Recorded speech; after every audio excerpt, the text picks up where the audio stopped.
Hello, I'm Ollie and this is Criminolly, where I talk about crime, pulp, horror, that kind of thing. Today, horror, it's another instalment in my library tour.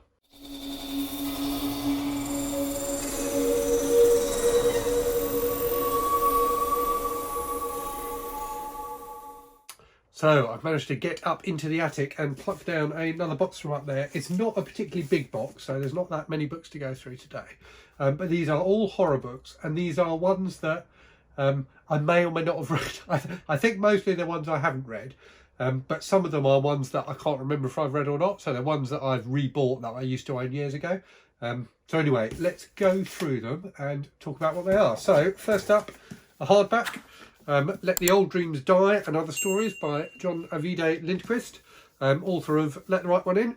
I can't remember where I got this. I think I got it in a charity shop. So yeah, a collection of short stories by him. I've got 3 or 4 of his novels that I haven't got around to reading yet, despite the fact that I loved Let the Right One In. In fact, I think I might have all of his books. So yeah, I definitely need to read more by him. So yeah, that's one I will try and get to soon. I might even put it on my hardback shelf behind me there. Next up, The 12 by Justin Cronin. So this is, I think, is the second book in the trilogy that starts with The Passage. So I've tried to read The Passage. So these are kind of grand vampire novels, I think. I tried to read The Passage and I couldn't get into it. But somehow I've bought this as well. It looks like it was only 60p, so that's probably why I bought it. So if I ever do manage to read The Passage and enjoy it, I will then read this one next.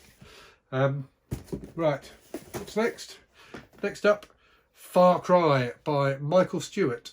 I don't know anything about this. Oh, he wrote Monkey Shines, which was filmed by George Romero, wasn't it? Let me read you the back.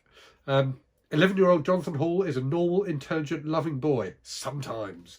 Other times, he inexplicably explodes into a mass of rage, hate and evil. His mother desperately hopes to cure Jonathan's supposed dual personality through advanced brain research. But modern psychiatry and advanced medicine only make matters far worse. And by the time they learn the shattering truth, it's too late.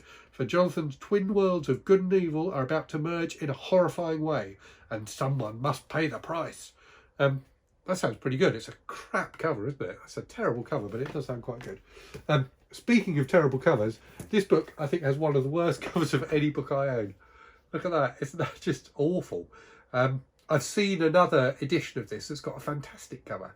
But yeah, this one's terrible. So Pan by Birney Dibble, which that just sounds like a made-up name as well, doesn't it? Birney Dibble. It's like, wasn't he the officer in Top Cat?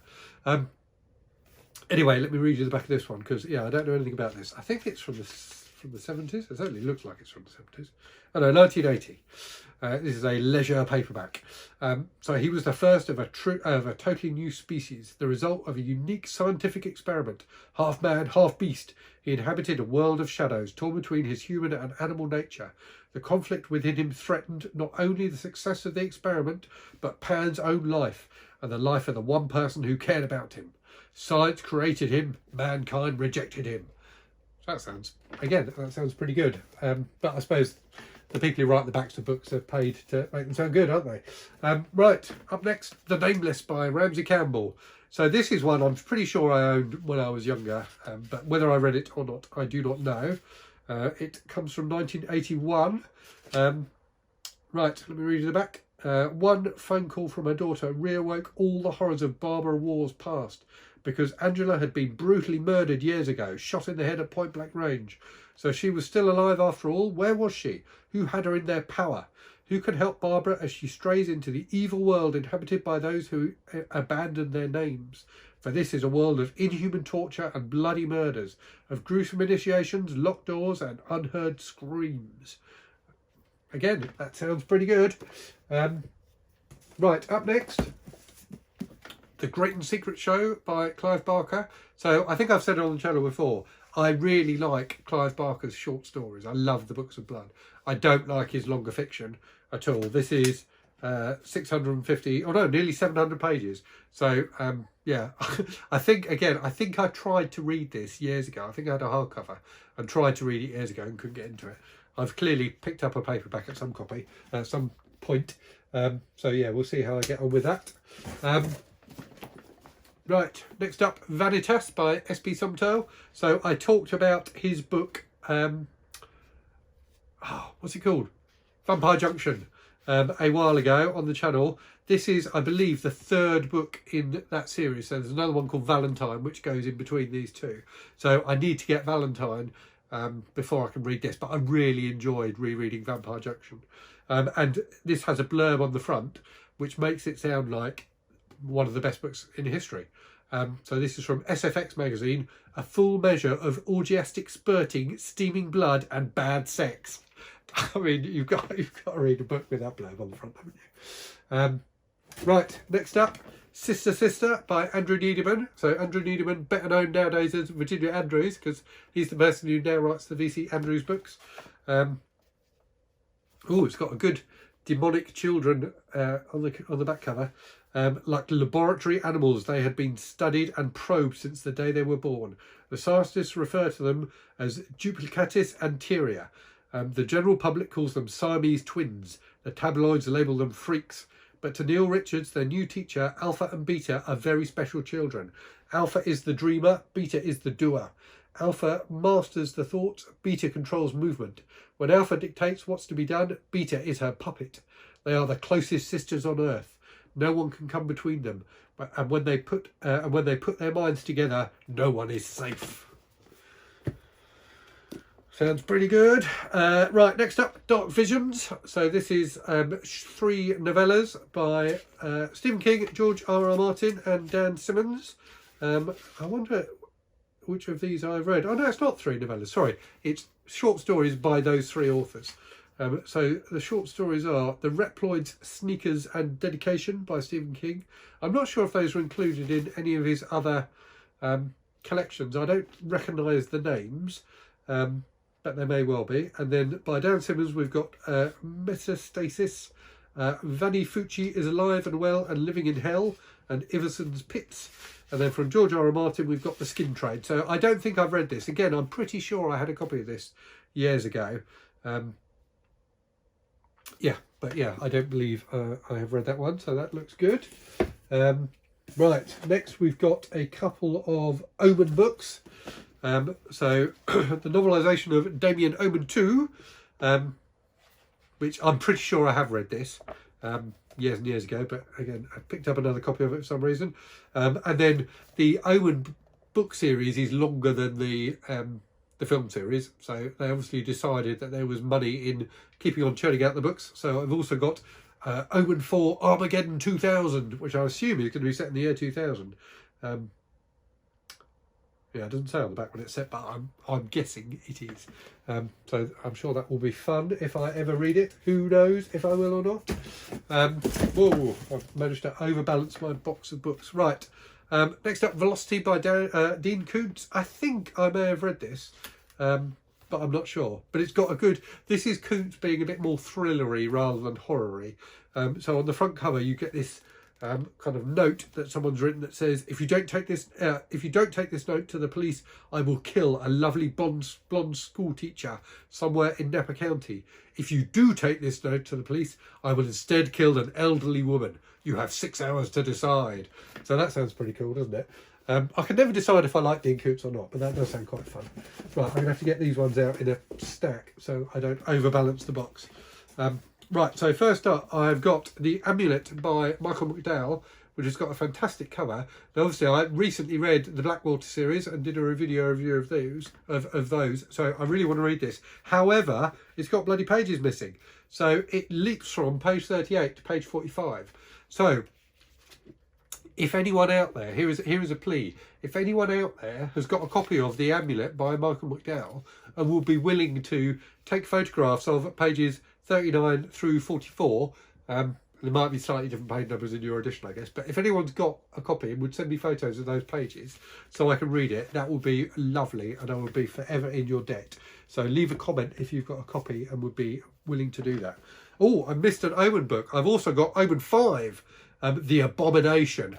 So that sounds good. I wonder if they went up to Omen 6. Who knows? I need to get the novelisations of Omen and Omen 3, don't I? So I can read them in order, because I just get anxious otherwise if I try and read books not in order. Right, next up, Ogre by Mark Ronson. I'm assuming it's not the same Mark Ronson who is a musician who had that big hit with Amy Winehouse, but who knows, it might be. That's a fantastic cover though, isn't it? It's just really slimy and green, and I talk about this quite a lot on the channel. The typography on old horror paperbacks is often phenomenal, and that one is phenomenal. So yeah, I haven't read this. Hideous slaughter when man's oldest enemy awakes. So yeah, that looks good. And then another trashy old British paperback, Bloodworm by John Halkin. So you can see this worm is obviously huge, because you can see Big Ben in the background there, looking much smaller than the giant bloodworm. So yeah, not read this one. Read a few John Halkins, including Slime and Slither, but yeah, not read this one. Right, 2 more to go. So Just Killing Time by Derek Van Arnhem, which I believe is a kind of serial killer novel from the 90s. Again, I'm pretty sure I had a copy of this, but I do not remember if I read it or not. Yeah, published 1992. So yeah, it looks like I do quite like a 90s serial killer novel. And then finally, oh no, not finally, there's a hidden book. So Crucifix by Ray Garton. So I read his book Live Girls a while ago and quite enjoyed that. So yeah, this one looks pretty good as well. Reasonable cover, not the best cover ever, but reasonable. So yeah, a vampire novel, I think. I don't know, some sort of horror novel anyway. So that looks pretty good. And then yeah, so this Shaun Hutson omnibus edition. So I've talked about this on the channel before, but when I talked about it, I couldn't find my copy.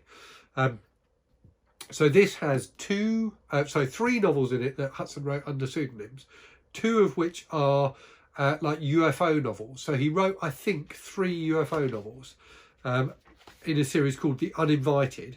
You get 2 of them in this book. So you get The Abduction and The Visitation, which are books 3 and book 2 in that series. So you don't get book 1 in this book, I don't know why, and for some reason they've chosen to print them in the wrong order. So you get book 3 in this omnibus before you get book 2. I do not know why they have done that, but the most exciting thing about this omnibus is it's got Come the Night in it. So I have talked about this on the channel before. Let me get them out. So Come the Night was originally published as Chainsaw Terror. The publishers then stepped back from it. They thought it was too gruesome a cover and title. The urban myth goes that they then cut loads of bits out of it and republished it as Come the Night, which I also have a copy of. Now these books go for quite a lot of money. Chainsaw Terror I think goes for about 50 quid, and Come the Night goes for about 15, I think, something like that. But they are actually identical to the version of Come the Night that's in here. So I have compared all the pages of all 3, and they are absolutely identical as far as I can see. So if you want to read Chainsaw Terror for cheap, because you can get this anthology really cheaply for like 3 or 4 quid. So if you want to read Chainsaw Terror for cheap, buy this anthology and get 2 trashy UFO novels printed in the wrong order for free. Yeah, so that's another horror box gone through. I think there's a couple more horror boxes up there, as well as tons of other stuff. So yeah, this is mostly books I haven't read, but a bit of a mix. But yeah, some good stuff there. So let me know if you've read any of these. Yeah, that's it really. So as always, hope you're safe and well. Hope you're reading good stuff, and I will speak to you again very soon. Cheerio.